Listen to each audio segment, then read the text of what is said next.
What is up, guys? It is Colin here of Cowabunga Gaming, and we got this week's news and whatnot. It's not a huge amount, just kind of little tidbits and whatnot, so it probably won't be that long of a video, although my videos aren't really that long, at least in my opinion. I don't think they are. They're like 20-some minutes usually, or sometimes they've even been shorter than that. So for today, I do have some news on two sad stories. We'll get into those in just a couple seconds here, alright guys? Those stories kind of suck. I feel kind of, well, not kind of, I feel bad, not kind of bad. I feel bad. And then I got two other small things, alright? So, I guess we'll get into the sad first right off the bat. So, I don't know how many of you guys know that Microsoft Studios, let's see here. After much consideration, they have decided to cease development on Fable Legends. And they have been in discussions with employees about the proposed closure of Lionhead Studios in the UK, and then additionally Press Play Studios in Denmark, and Sunset Development on Project Knoxville. So, on the sad news, and I'll read it here for you guys. Let's see. It's this has been tough decisions, and we have not made them lightly. Nor are they a reflection on these development teams. We are incredibly fortunate to have the talent, creativity, and commitment of the people at these studios. The Lionhead Studio team was delighted, or has delighted millions of fans with the Fable series over the past decade. Now, I didn't play the Fable series, but I did see some playthroughs on it and whatnot. They look pretty cool. Let's see. Press play. Okay, sorry about that. Press play over the decade, and press play in, let's see, the industry of unique creative spirit beyond games like Max: The Curse of Brotherhood and Kalimba. I don't know those ones. With both captured fans, which both captured fans passionately, they were very happy about it. The changes are taking effect as Microsoft Studios continues to focus its investment and development on the games and franchises that fans find most exciting and want to play. So that makes sense. Now, let's see. I speak for all Xbox when I say that despite the news, we remain committed to the development communities in the UK and Europe, and Xbox will continue to support new IP and originality in the games we offer on our platforms. Whether they are AAA blockbusters like Quantum Break from Remedy, adventurous new IPs like Sea of Thieves from Rare, or unique creations from independent developers like Moon Studios with Ori. Now, I know Sea of Thieves. I don't think they're going to be putting that out to the PS4, at least not that I've seen or anything like that, seen or heard. But that game does look pretty cool, actually. I've checked it out a few times. I would actually play it if it came out on the PS4, to be honest. I wouldn't mind it at all. Quantum Break.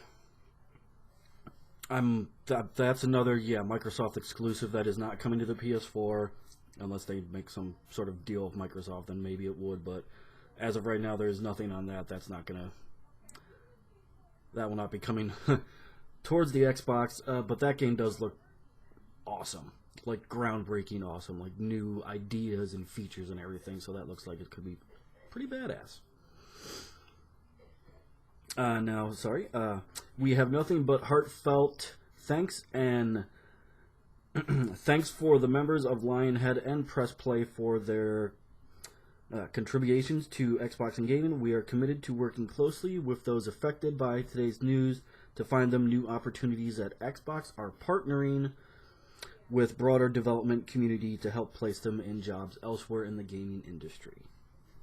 So, I know there are people out there that were fans of those two companies, those two studios, but the sad news is, they had to close down, and, it really sucks, and I feel for all the people there, and I truly hope that they find something. I hope they all go back into the gaming community, because they're all very smart people, very creative, so, I wish all you guys at both studios, I wish you the best of luck, alright? Now, next thing we're going to check out real quick is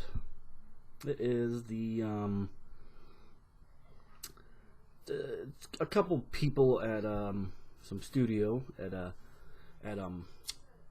Bioware.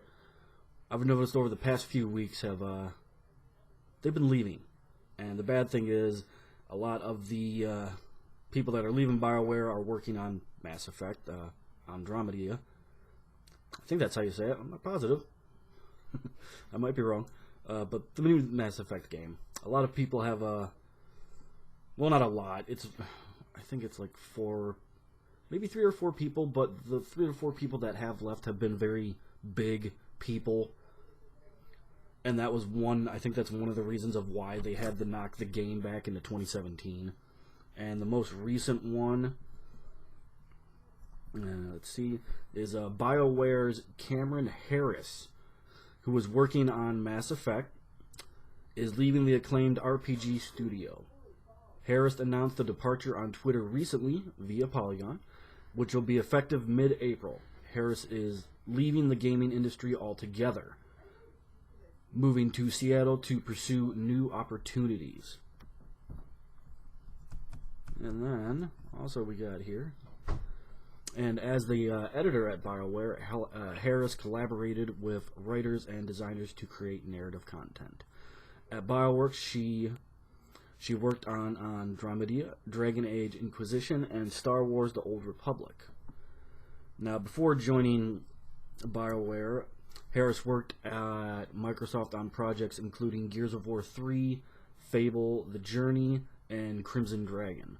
That's a pretty good resume right there to have. And completely leaving it to go do completely something else, that sucks. That's like a wasted resume.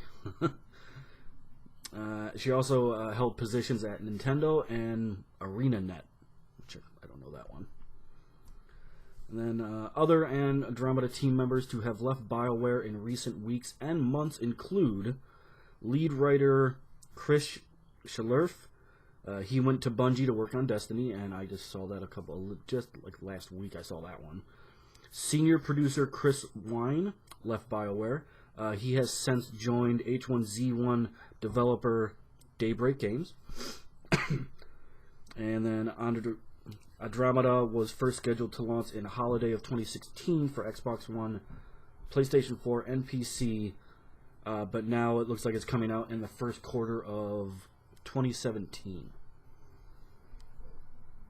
And that really sucks when good people leave good gaming companies out there. That really sucks, because then it just delays the project that they're working on, and it's no good.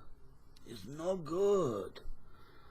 But I mean, what are you gonna do? I mean, you can't blame the people, especially if like a better opportunity came up. So, I mean, I get it. Just sucks. And then let's see, what else do I have here for you guys? Because, like I said, today wasn't gonna be a huge fiasco. Today was gonna be a little bit of a shorter one. But the last thing I kind of want to get into is, speaking of the devil, because I just talked about it a couple minutes ago, Quandrum Break.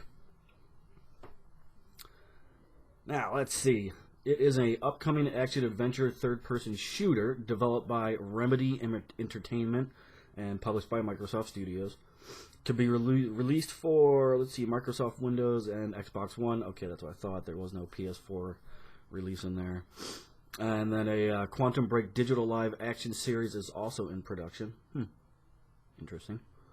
The game will feature digital episodes that interact with the game based on the player's choices. No, actually, yeah, I have seen some of those videos, and some of them are pretty cool. And I actually know the. I'm sure a lot of people know the. I think whoever the main character is, I can't think of his name, but he's been in quite a few movies himself. Players play as Jack Joyce, a person with time manipulation powers in a world where time stutters, making everything freeze except Joyce. That's pretty cool. Players can use a variety of firearms as well as their time manipulating powers to defeat enemies in the game. Joyce can stop time temporarily, allowing him to escape from attacks or freeze enemies, unleash a time blast, which is a offensive projectile, and reverse the direction of bullets. That's a badass little feature right there. I like that. He can also interact with the environments, creating environmental effects that would harm hostile characters.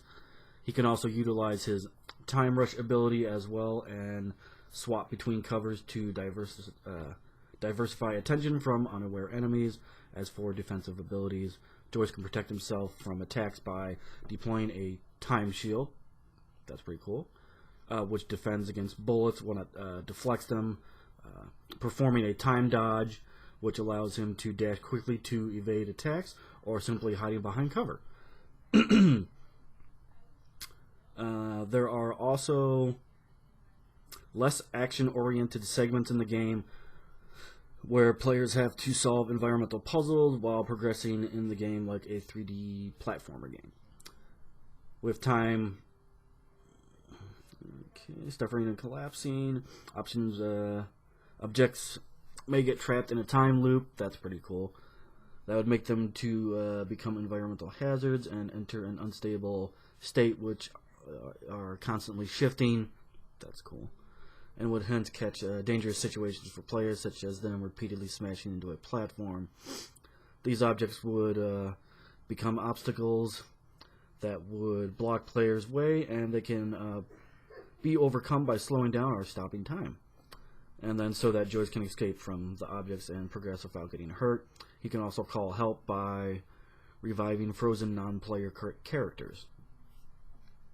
See, some of these plots are actually pretty cool. Well, not plots, I meant features. Some of the features are pretty damn cool in this. I like that a lot. The game is split into two segments. After playing through a segment of the game, an episode of the digital will play. In the game, the video portion will tell the story of the protagonist, while the show will tell the story of the antagonist. Players can make choices as the antagonist is the beginning of each episode of the TV show, also known as the junction points. These decisions would influence the state of the game. And now the plot of the game is set at around Riverport University, a fictional university set in northeastern United States, where a time travel experiment has gone wrong.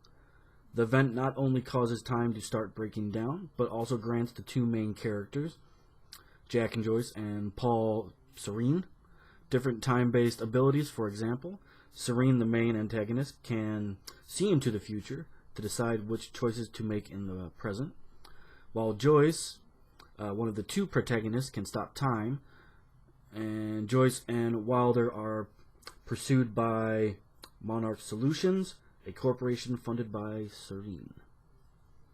And, well, that was pretty much it, really, guys. Because, like I said, I really didn't have a bunch of stuff to go through today. And, well, I mean, I did look up a lot of stuff, but, I mean, those are the things that caught my eye the most, and, just saying, you know, over the past couple weeks, you know, things on my channel have gotten pretty crazy. I mean, my, sub count, has definitely, continued to go up and whatnot, and, that's awesome. You know, you can't ask for more. That's awesome. I didn't expect for it to go up to where it was. and I definitely very, very much want it to continue to go up. Because, well, I mean, why wouldn't you? I mean, that's how eventually, you know, that's how things get better for you. You want more views, you want more subscribers. It's just you got to work at it, and it's not easy. It's hard work, but if you keep plugging at it and you just keep on going and going, it'll work out. I mean, so far it has for me, and you know, I've been working a lot, and I am going to continue to work. So, on that note, we will be back next week for more updates and infos on the gaming news. I'm trying to think of anything else that I had in my head that I wanted to mention or say to you guys right now, but kind of blanking out here. I almost do have Far Cry Primal done. I'm actually going to go and finish the last of it up because I know I got to be close to the ending here. So I'm going to plan on finishing that tonight. And then, that game I was talking about, Lionhead's Gun. I finally did get it. It came in. That is going to be the next game that I am going to be playing for you guys. Now, I know a lot of people probably don't even know about the game, don't even know what the hell it is, because it didn't get a big release notice. You know, it wasn't a big blockbuster. It wasn't a big AAA game. It kind of, you know, fell in the crack a little. I'm sure there are a lot of people out there that do know about it, but not as much as, say, like, you know, Destiny, you know, Far Cry. There's not an amount like that of people that know about it, but I know there are people out there that know about it. So hopefully, if any of you guys that do know about it, definitely come and check out my channel. Definitely check out the videos. I'm either, I don't know, I might start it tonight. It depends on how long, how much I got left in Far Cry Primal. I really don't think I have that much left to do, but I could be wrong. But we'll find out. And then, what else? Oh, next month, April. I'm not 100% sure exactly what games I'm going to be throwing in or doing in April, because my plan, what I was originally going to do, kind of backfired on me now, because Uncharted 4 got delayed up until April now. I'm sorry, May, not April. It's in May now. May is going to be a very busy month for me. There's a lot of games coming out in May. Let's see, what do we have now? Uncharted 4 at the beginning. Doom. Hold on. Homefront: The Revolution, and Mirror's Edge Catalyst. That's all coming out in May. That's a lot to play. Holy crap. But whatever. We're going to do it. We're going to knock it out. So, because of the game being delayed up until April now, that kind of messed things up for me a smidge. So, I'm not exactly sure what I'm going to be doing for April. I have Heavy Rain as a backup for something to do. I'm still waiting to find out if Dead Secret is supposed to be coming out or not. So we'll see if that's happening. Otherwise than that, April's kind of up in the air at the moment, because I don't have too much info on what I'm going to be doing and whatnot. So I will definitely have gameplay in April, obviously. So what does it have to go with it? I'm not really sure what it's going to be, but we'll figure it out. And that's all I can think of at the moment. Like I said, if any of you guys come and check out my channel, I hope you guys like it. And if you want more, you know, hit that like button and subscribe. And I'm going to keep doing my thing for you guys. And this is Colin with Cowabunga Gaming, and we're signing out. Deuces.